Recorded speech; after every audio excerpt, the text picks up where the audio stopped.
Welcome to Zwida Media. If you're new to this channel, please subscribe. Don't forget to like, comment, and share. Here's a new video for today. Enjoy.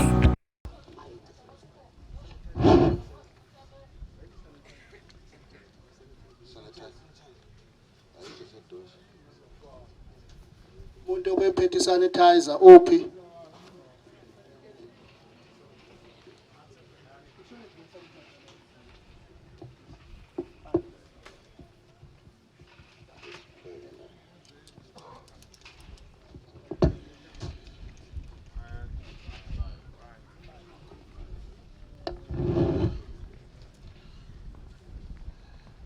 Ngibingelele umphathi wohlelo ndaba ezitha umntwana waseyibindini Mageba. Ngibingelele indlunkulu ekhona namhlanje engiphelezele, indlunkulu engogogo bami, indlunkulu engobaba bami, ngiphinde indlunkulu engumama futhi ngedlule khona lapho. Ngibingelele abantwana abangabafowethu, omne abanewethu nodadewethu. Ngibingelele indlunkulu ezalwa zintombi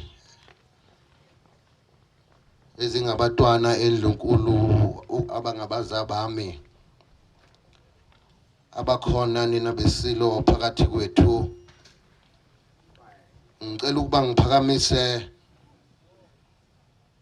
izandla futhi ngiyiphakamise Emkhosini asendlunkulu.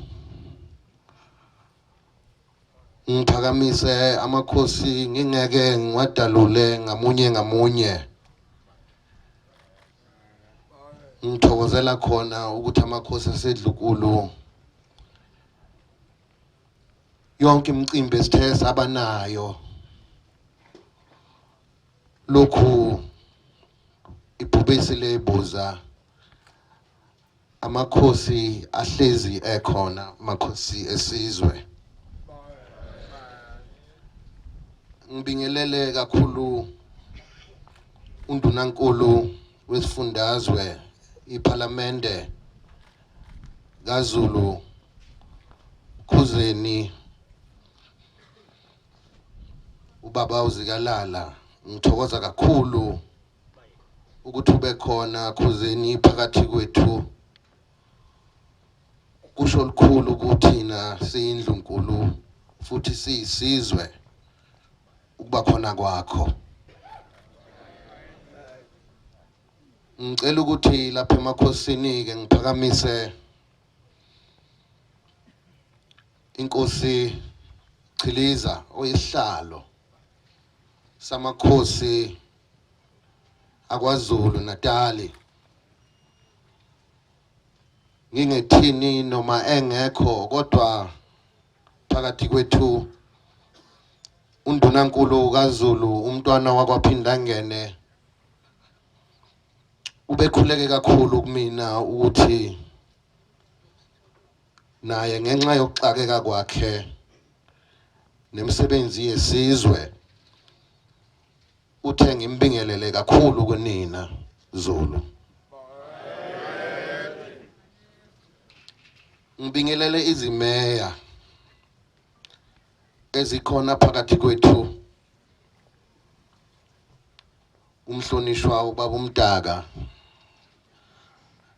Ngiphakamise izandla futhi kuwena ncanana. Ngithokoza kakhulu. Ngibingelele osomabhizinisi abakhona phakathi kwethu. Ngibingelele abakwa Vodacom.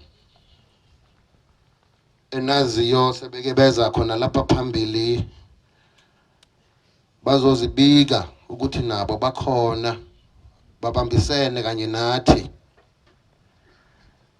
ngingazishiyi ezemvelo zibaluleke kakhulu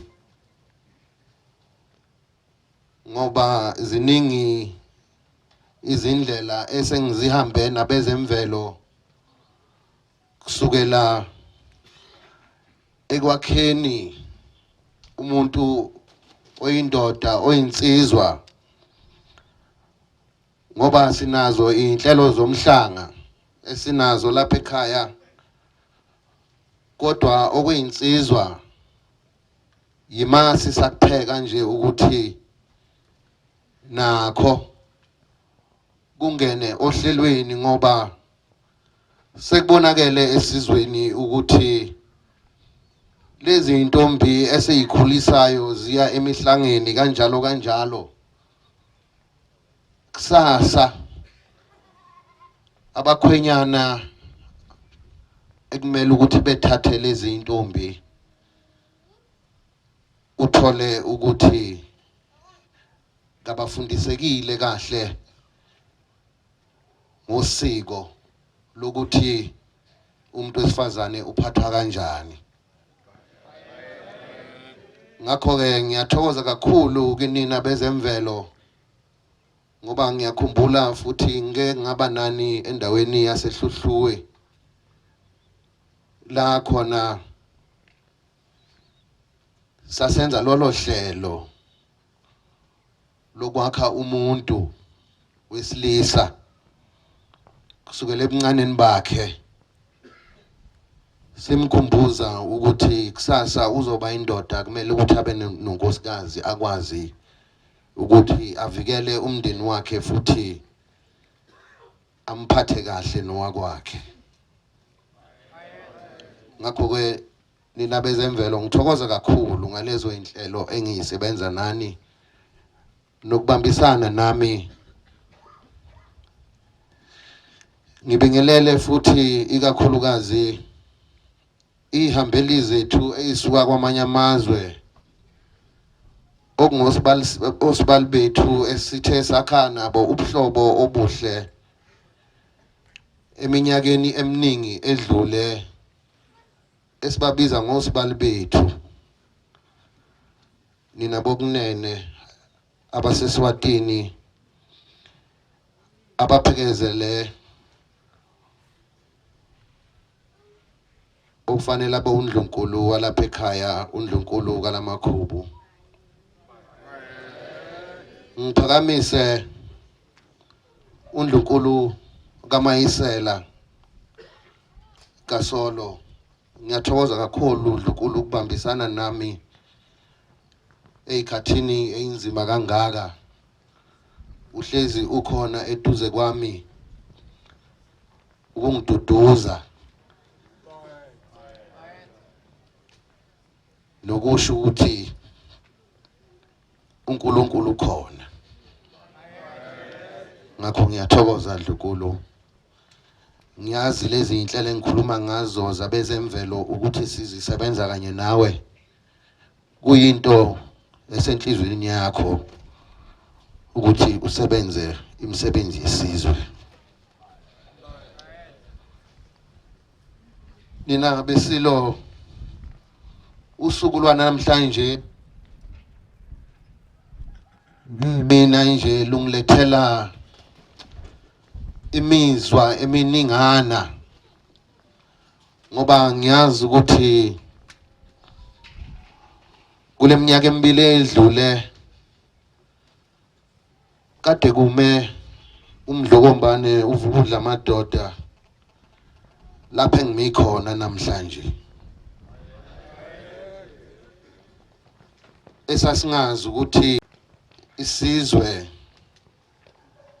emva konyaka siyokwehlelwa ubuhlungu obungachazeki. Indlunkulu umndeni wonke la umgqugquzeli walapha ekhaya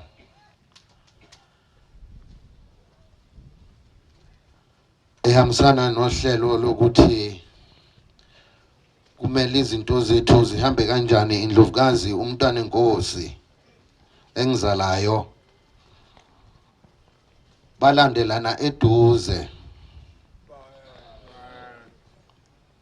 Ubhlungu nina besilo okungachazeki futhi nani ngiyanikhalela kodwa ngithi Zulu doloqina namhlanje ukuthi konke kusohlelweni lukaNkulunkulu. Ngicela ukuthi isizwe sikaZulu ngiphakamise ukujabula okukhulu engakubona sibambisene kuwo wonke lonyaka odlule, noma izinto zazenzima zinjalo kodwa saqikelela futhi sakuphikelela ukuthi imicimbi kayizukuma, imicimbi yesizwe, ngoba njengokuchaza kwesilo esidala ukuthi yonke lemicimbi njengoba yenziwa akusuka ukuthi kwenziwela mhlawumbe ubumnandi nje bodwa nje kuphela, kodwa imikhuleko kaZulu. Ngoba njengokwazi kwenu uma sihlangene kanjena siwuZulu, baningi abayake beqhaqhazele beyibuza ukuthi kazi kade kuhlangenwe ngani. Okusobala nina besilo ukuthi angifuni ukuthi izizwe ziyasesaba kodwa ziyasihlonipha ngenxa yamasiko ethu afana nalo lolu suku esihlangene ngalo namhlanje. Ngakho ke nina besilo ngithokoza kakhulu Mdunge Nkosi yesizwe Nkosichiliza ukuthi ukuphakamise ukuthi zonke izizwe zibheke kulesi sizwe nakule nkosi entsha ekhona manje, ukuthi lonke ithemba labo beyi-South Africa beyi-Africa lonke ithemba selilele kuthina. Ngakho ke ngiyaqikelela nina besilo ukuhamba kobumbano nokuzwana.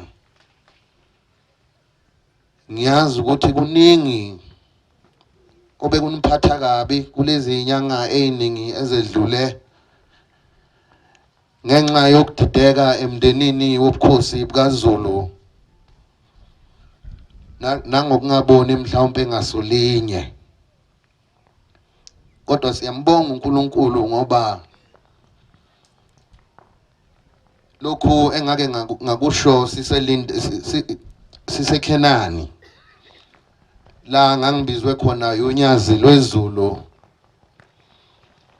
ukuthi yabe inkulumo zona zingakhona kanti futhi nesizwe bengazama ukusidukisa, kodwa iqiniso ngeke amanga ngeke azamelane neqiniso.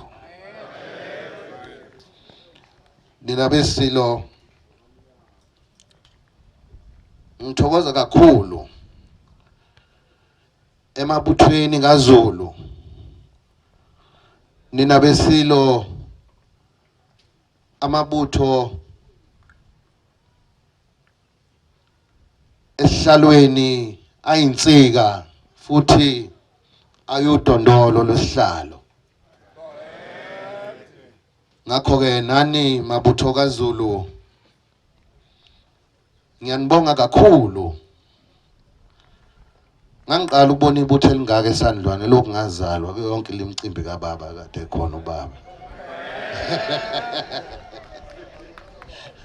Uthi kade sinempe engaka nina besilo. Sisengayibamba nje ithuli thidu.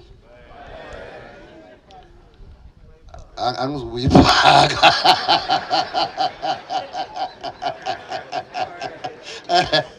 Ngiyathokoza nina besilo. Ngithokoze kakhulu ukhuzeni kokwenzile kulesi sigodlo ngokuthi ubambisane nabezemvelo ukuthi kube khona zonke idingonqala ezidingakalayo ukuze umcimbi wethu uqhubeke. Ngithokoza kakhulu khuzeni, ingathi inkosi ingabusisa kakhulu futhi yandise la usuku uthatha khona. Ngakho ke nina besilo, ngoba ngimi lapha nje namhlanje phakathi kwenu, inkosi uTembe, ngithokoza kakhulu ngwanase. Uyohlezi usenhlizweni yami inkosi yesizwe ngoba silapha nje kulesi sigodlo. Ngikhumbula ukuthi ngoba nomntwana wami khona, ngiyajabula abantwana bakhona. Lesi sigodlo sasinikezwe indlovukazi engizalayo. Lesi sasengwavuma. Ngithokoza kakhulu ngwanase ukuthi ube yiduna eliqinile nelinamandla isigodlo, ngoba kukuhle kangaka nje ngiyazi ukuthi kungenxa yakho ngokubambisana nomasipala nezinduna zalapha engwavuma. Ngithokoze kakhulu. Ngibonga kakhulu futhi ngithi induna uDr. Khumalo ukhona. Ngiyabonga Mtungwa, lokhu sibambisene nawe nezinduna zomkhandlu wasoSuthu la khona bekunzima ukuthi sizoqalaphi sigcinephi, kodwa ngiyabona ukuthi imisebenzi yethu esathi siyiqalile kanye nezinduna, kwathi emva kwalokho bambisana nanamakhosi ukuthi isibaya la kuzokwenziwa khona umsebenzi wokugcotshwa kwesilo esisha esihlalweni uzokwenzeka khona. Ngiyathokoza Mtungwa, nibambisene nomntwana wakwaMandlakazi. Ubunzima kakhulu lo yamsebenzi, kodwa siyambonga uNkulunkulu ngoba lesi yasibaya uthi musibheka siyazi ukuthi kwaZulu makukhona into eyisakhiwo esithile esikhulu kuyaye kube khona nje kuthiwa cha, ukuthi ungakapheli umsebenzi khona abazokudlalela. Siyambona ke sibonga uNkulunkulu ukuthi akaze kulimale umuntu kwakhiwa lesi yasibaya. Nokufutha nje kweinyawo noma sebethi khona sekufutha izandla, cha sibe naleyo nkinga nasemakliniki ibutho lilalele. Ngoba inini nakhe lesi sibaya. Ngiyathokoza kakhulu nina bendlovu. Ngiphakamisa ukubambisana nendlela eyaphambili. Ngithokoza kakhulu kusukela manje kuyisonto nje ngokufana kwalonyaka odlule ngalezi ikhathi, emva kweviki elilodwa sakhothanyelwa ingonyama mhla ka-12 enyangeni kaNdonsa, la sakhothanyelwa Isilo. Ngakho lolu suku lusuku olukhulu oludinga ukuthi lihlonishwe isizwe, oludinga ukuthi silwenze lube umkhuleko wethu njengesizwe sikaZulu. Sengiphothula nina besilo ukunikeza nje udoloqina mbijana. Ngithokoza kakhulu kuProfessor uMaphalala, uprofessor lapha University of Zululand, ukuthi hayi nithi asingene kulesi siziba sijule kangakanani. Ukujula kwaso ingabe siyowela yini ngaphesheya ukuze sifike lapha esidinga ukuthi sifike khona. Ngakho ke ngiyanithembisa Zulu mnyama namhlanje ukuthi oprofessor basongoye beholwa uyena uprofessor Maphalala. Sibhizi manje nohlelo la kwakhiwa khona iconstitution kaZulu okumthetho sisekelo kaZulu nala khona kwakhiwa lokho kuthiwa uhlelo lombuso okuthiwa ngesilungu i-structure ukuze noma ubani ovela kumuphi umhlaba isona structure esiyosebenza ngaso lesi ngoba kubhlungu ukuthi leso structure ngoba ngikhuluma nani izulu mnyama ngoba siyisizwe esidala kangaka kasinaso